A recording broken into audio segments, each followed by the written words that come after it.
Friends जदि कौन स्त्रीर औद्धत्यमी आपण पक्षरे असह्य मन होउची ताको आपण लक्षे 52 थर प्रपोज कलेनी मात्र जदि से गोटे थर मध्य रिस्पॉन्ड करू नहीं से निजको संसार सबुठारु बड़ सुंदरी सर्वश्रेष्ठ मन करुची तार आत्मगर्वीपणिया आपन जदि कष्टदायक मन होउची तेबे आजिर क्षुद्र भिडरे जो शक्तिशाली ब्रह्मास्त्र वशीकरण शब्दटी शेयर करूची एहाको आपण माने मात्र 3 थर निजर गुप्त अंश को धरिकी उच्चारण करंतु एवं परवर्ती चमत्कार को लक्ष्य करंतु जे भली मध्य आत्मगर्वी उद्धत स्त्री होइथाउ से आपनकर चरणर दास होइकी रहिबो आपन ताको जहा मध्य कहिबे से सेतुरु अमंग होबार प्रश्न उठिबो नाही आपनकर एई शक्तिशाली वशीकरण शब्दटी माता चंडालिनीकर एक अमोघ ब्रह्मास्त्र वशीकरण प्रयोग अटे जोंथरे कि आपनकर उच्चारण मात्र के ही चंडालिनीकर जेते मध्य अदृश्य मायावी शक्ति माने अछंती सेई स्त्रीर मन मस्तिष्क इंद्रिय को घेरी जाइथांती फलस्वरूप से स्त्रीर समस्त बाह्य कार्यकलाप एवं अंत कार्यकलाप आपण को पाखरे बंधा पड़ी जाए से आपण को झुरिया पे लगे क्षण क्षणे आपण कथा मन पकई विचलित होता है एवं आपण को पाखरे तार तन मन धन को समर्पित करिथाए एही शक्तिशाली वशीकरण शब्दर व्यवहार सेति बेले करा जाए जेतबेले अन्य कोनसी तंत्र मंत्र कार्य करे नाही कोनसी स्त्री को आयत्त करिया पे आपण मानकर कल्याणार्थे एई क्षुद्र वीडियो रे मु शेयर करूची जदि आपण माने कोनसी स्त्री को से बड़ी गभीर भाव में भल पाउचंती मात्र आपनकर भल पाइबार प्रतिदान को से इग्नोरेंस रे दे चलीची तार आत्मगर्वीपणिया आपन को कष्टदायक मन होउची तेबे आपण माने शक्ति चंडालिनी वशीकरण मंत्र प्रयोग करंतु निश्चित भाव में से स्त्री तार ठिकाना जवाब पाइबो आपनकर चरणर दासी बनी जीवो तेबे एही वशीकरण शब्दटी को आपण मानक सह शेयर करिया पूर्व क्षुद्र निवेदन जदि आपण आज प्रथम बार करके चैनल पाद दैचंती एवं एही भली कंटेंट रे आपण को रुचि रहउची तेबे चैनल कड़े थिबा लाल कलर सब्सक्राइब बटन क्लिक करी बेल आइकन नु क्लिक करी एवं ऑल नोटिफिकेशन ऊपर क्लिक करी चैनल टी को सब्सक्राइब करनी जेबल कि आम जिते आपण सेवारे यही तंत्र मंत्र वीडियो अपलोड करूँ तार सर्वप्रथम नोटिफिकेशन आपण पाखे पहुंचो एवं से सब को आपने सर्वदूर देखिकी किसी ज्ञान आहरण करेंगे तेज फ्रेंड्स एवं नजर पकड़ा शक्तिशाली चंडालिनी वशीकरण शब्द जार 3 थर प्रयोग मात्र के ही जेकोसी औद्धत्यामीर शेष सीमार पहुंचता स्त्री आपनकर चरण दासी बनी जीव आपन ताको जहा मध्य निजर अंतर मने निर्देश देबे पाटी खोली कहिबार आवश्यक नाही ताहा तांकर मन मस्तिष्क इंद्रिय मध्यरे चंडालिनी तरफरु मेसेज है कि पहुंची जीव से आपन को पाई खेणे खेणे विचलित होई उठिबे एवं आपनकर समस्त अभिष्ट को पूर्ण करिया पई तत्पर होई उठिबे आपन मानकर एही वशीकरण शब्दटी को व्यवहार करिया पई से बली कोनसी साधना सिद्धिर आवश्यक नाही जेतु स्वयं सिद्ध मंत्र ये एवं एथि पई आपन को कोनसी नीति नियम कटकणा बारणर मध्य आवश्यक नाही आपन जेउ क्षेत्र जे जो अवस्था अच्छी व्यवहार करेंगे आपंकर खाद्य पानीय वस्त्र ए सबुरे कौन किसी बारण ना तेज जदि सामान्य विधि आपने पालन करेंगे निश्चित भाव में गोटे थरे आपने सफल हेबे से स्त्री आपंकर चरण दासी निश्चित भाव में बनीजिव यह जितेबाला जो प्रयोग कराई अमोघ ब्रह्मास्त्र भाव में कार्य करिछि केवल विश्वास चित्त ही आपने प्रयोग कले चमत्कार फल लक्ष्य करेंगे तेज जेबे आपने प्रयोग करेंगे आपंकर शुक्रवार दिन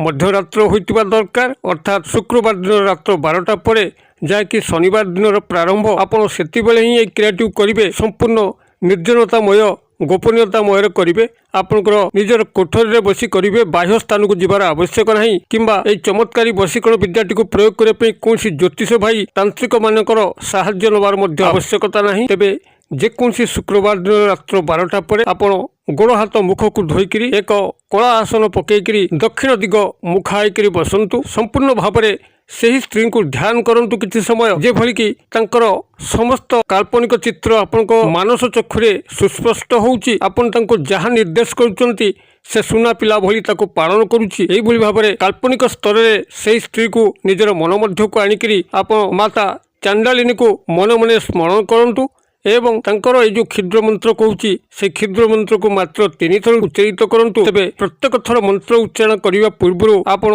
निजर गुप्तांग को निजर दक्षिण हस्तर हाथ मुठारे मुठाई धरिबे जेते जोर पारंती मुठाई धरिबे प्रत्येक थर मंत्र उच्चारण पूर्व एवं मंत्र उच्चारण पर आपण आस्ते आस्ते हल्का करिक गुप्तांग को छाड़ीदेवे एभली भाव में आपण 3 थर मुठाई 3 थर छाड़ीबे एवं आपनकर शेषोक्त उच्चारण पर आपण निजर गुप्तांग रे 3 थर फुंक प्रदान करिवे एहाको आपण मन जदी मनोवाक्य एवं संपूर्ण निष्ठा एवं लय सहकार करने तेज जानतु जो स्त्री को आपण मैंने पसंद करुँच जे कि आज पर्यंत आपन को धोखा दे दे चली आपन को धरा छुआ दौना आपन जेते थर प्रपोज कले से गोटे थर रेस्पॉन्ड करूनी तार आत्मगर्वीपणिया औद्धत्यामी आपण पाखे असह्य होउची देखिबे से ही ता तरफ आपन को प्रेम निवेदन करिवो ଆପଣଙ୍କ ଚରଣ ଦାସୀ ପାଲଟିଯିବ। ଆପଣଙ୍କ ପାଖରେ ତାର ତନ ମନ ଧନ ଦେଇକି ସମର୍ପିତ ହେବ। କସ୍ମିନ୍ କାଳେ ଏହା ବିଫଳ ହେବ ନାହିଁ। ଆପଣଙ୍କୁ ବାରମ୍ବାର କହୁଛି, ଏହା ଅତ୍ୟନ୍ତ ଚମତ୍କାର ଢଙ୍ଗରେ ଗୋଟେ ଥରରେ ହିଁ କାମ କରିବ। ଯଦି ଆପଣ ଏ ଦିଗରେ ଆତ୍ମବିଶ୍ୱାସୀ ରୁହନ୍ତି ଏବଂ ଏହି କ୍ରିୟା ପ୍ରତି ସଚେତନ ହୋଇକରି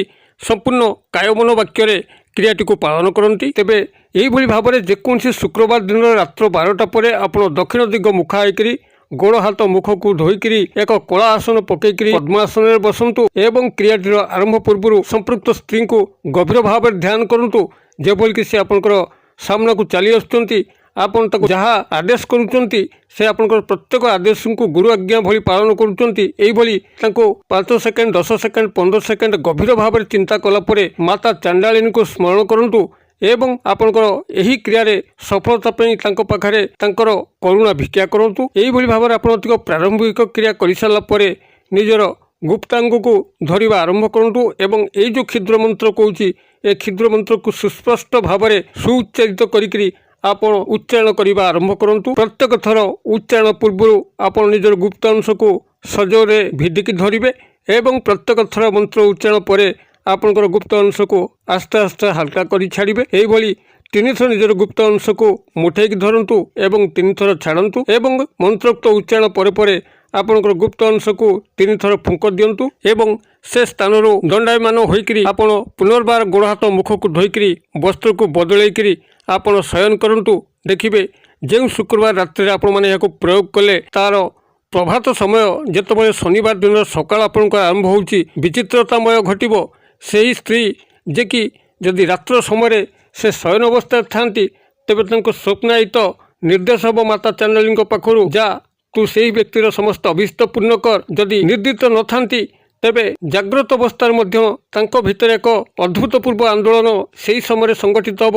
ଯେଉଁ ସମୟରେ ଆପଣମାନେ ଏହି କ୍ରିୟାଟିକୁ କରୁଥିବେ ତାଙ୍କୁ କେମିତି ବିଚଳିତ ମନୋବୋଧ ହେବ, ଲାଗିବ କି ତାଙ୍କୁ କେହି ଡାକୁଛି, କାହାର କୌଣସି ଅଭାବ ବୋଧ ସେ ପୂର୍ଣ୍ଣ କରିବା ପାଇଁ ଅଛି, ଏଭଳି କିଛି ଅନୁଭୂତ ହେବ। ଏବଂ ଯେତେବେଳେ ସେ ସେହି ରାତ୍ରିରେ ଶୟନ କରିବ ନିଶ୍ଚିତ ଭାବରେ ସ୍ୱପ୍ନ ମାଧ୍ୟମରେ ମାତା ଚାଣ୍ଡାଳୀଙ୍କ ତରଫରୁ ତାଙ୍କୁ ସ୍ୱପ୍ନ ଦର୍ଶନ ହେବ। ଆପଣଙ୍କ ଚେହେରା ତାଙ୍କ ସ୍ୱପ୍ନରେ ଝଲସି ଉଠିବ ଏବଂ ସେ ଯନ୍ତ୍ରବତ୍ ଆପଣଙ୍କ ପାଖକୁ ତା ପରଦିନ ପ୍ରଭାତ ସମୟରୁ ଆସିକରି ସମସ୍ତ ଅଭୀଷ୍ଟ ପୂର୍ଣ୍ଣ କରିବା ପାଇଁ ଯତ୍ନବାନ ହେବ। କ୍ରିୟାଟି ଆପଣମାନେ ଯେଭଳି ନିଷ୍ଠାରେ କରିପାରିବେ ସେଭଳି ଫଳ ପାଇବେ। ମନ୍ତ୍ରଟିକୁ ଏଠି ମୁଁ ଆପଣମାନଙ୍କର କଲ୍ୟାଣାର୍ଥେ ସେୟାର କରୁଛି, ଧ୍ୟାନ ସହକାରେ ଶୁଣନ୍ତୁ, କାଗଜ କଲମରେ ଟିପି ନିଅନ୍ତୁ, ଯାହାଦ୍ୱାରା କି ମନ୍ତ୍ରୋକ୍ତ ସଠିକ୍ ଉଚ୍ଚାରଣ ଆପଣମାନେ କଲେ ଗୋଟେ ଥରରେ ସଫଳ ହେବେ। ମନ୍ତ୍ରଟି ଆପଣଙ୍କର ଏଇଭଳି ରହିବ, ଚିତି ଚିତି ଚଣ୍ଡାଳିନୀ ଅମୁକ ସ୍ତ୍ରୀ ମମ ବଶ୍ୟମ ବଶ୍ୟମ କୁରୁ କୁରୁ ସ୍ୱାହା। ମୁଁ ଆଉ ଥରେ କହିଦେଉଛି, ଚିତି ଚିତି ଚଣ୍ଡାଳିନୀ ଅମୁକ ସ୍ତ୍ରୀ ମମ ବଶ୍ୟମ ବଶ୍ୟମ କୁରୁ କୁରୁ ସ୍ୱାହା। ଆପଣ ଅମୁକ ସ୍ତ୍ରୀ ଜାଗାରେ ସମ୍ପୃକ୍ତ ସ୍ତ୍ରୀଙ୍କର ଡାକ ନାମ ଉପନାମକୁ ଯୋଡ଼ିକରି ମନ୍ତ୍ରର ଉଚ୍ଚାରଣ କ୍ରିୟାକୁ ସ୍ୱୟଂ ସମ୍ପୂର୍ଣ୍ଣ କରିବେ। କେବଳ ଏହି ମନ୍ତ୍ରୋକ୍ତ ଉଚ୍ଚାରଣ ଗୋଟେ ଥର ପ୍ରୟୋଗ କରିକି ଦେଖନ୍ତୁ, ଯେଭଳି ମଧ୍ୟ ଉଦଗ୍ର ଜିଦଖୋର ସ୍ତ୍ରୀ ହୋଇଥାଉ ସେ ତୁରନ୍ତ ଆପଣଙ୍କର ଚରଣରେ ସମର୍ପିତ ହେବ ଏବଂ ସମସ୍ତ ଅଭୀଷ୍ଟକୁ ପୂର୍ଣ୍ଣ କରିବ। ଯଦି ଭିଡ଼ିଓଟି ଭଲ ଲାଗୁଛି ତେବେ ଏହାକୁ ଲାଇକ୍ କରିବା ପାଇଁ ଭୁଲିବେ ନାହିଁ, ସାଙ୍ଗସାଥି ମହଲରେ ସେୟାର କରିବା ପାଇଁ ମଧ୍ୟ ଭୁଲିବେ ନାହିଁ। ଭିଡ଼ିଓର କ୍ଷୁଦ୍ର ପରିସର ମଧ୍ୟରୁ ମୋତେ ଏଇଟା ବିଦାୟ ଦିଅନ୍ତୁ। ପୁଣି ଆପଣମାନଙ୍କ ସହ ଦେଖା ହେବା ଏଇଭଳି ଏକ ଶିକ୍ଷଣୀୟ ଭିଡ଼ିଓରେ। ସେ ପର୍ଯ୍ୟନ୍ତ ଦର୍ଶକ ବନ୍ଧୁ ଆପଣମାନେ ସମସ୍ତେ ମଙ୍ଗଳମୟଙ୍କ କୃପାରୁ ଭଲରେ ଥାନ୍ତୁ। ରହୁଛି।